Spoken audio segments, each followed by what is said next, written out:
Welcome to Jerusalem for this Inside Israel report, where we tell you what's happening in Israel and the Middle East. Well, Israel is officially going to the polls for the third time in less than a year to decide who will lead the country. This unprecedented third election will be held on March 2nd, 2020, and comes after Likud's Benjamin Netanyahu and Blue and White Party Chairman Benny Gantz both tried and failed to form a government after an inconclusive September election. The two rivals blame each other for this political crisis. I think it's an absolute disgrace. I think it's a total waste of money.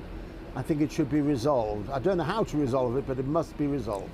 The election is expected to cost Israelis hundreds of millions of dollars.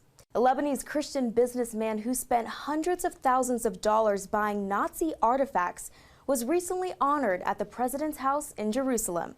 Abdallah Chatila bought the items not because he admired Hitler, but to keep them out of the hands of those who do. He spent his own money at an auction in Germany and then donated the Nazi artifacts to a Jewish organization. Chatila told the president of Israel he had to take a stand against anti-Semitism. Justice is important, and doing the right thing is very important. I understand how important this is for the Jewish people. Clearly, I would like that this message goes beyond just the Jewish word. The items, which include Hitler's very own top hat, are now being held at the Yad Vashem Holocaust Memorial in Jerusalem. Guatemala's new president-elect says his country will always be a strong friend to Israel. Alejandro Giammattei made the comments while visiting the Jewish state during his first international trip. The leader said Guatemala will be a faithful ally to Israel and stand against those who attack her.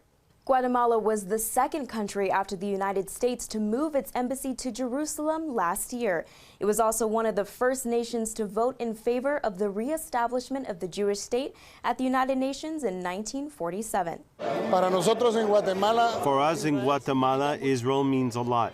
And we're going to defend Israel, just as even Israel has defended us. We're going to be allies all of our lives because we're united by the same faith that leads us to believe in the same God. That's it for Inside Israel. For more stories just like this, you can watch our Jerusalem Dateline program every week.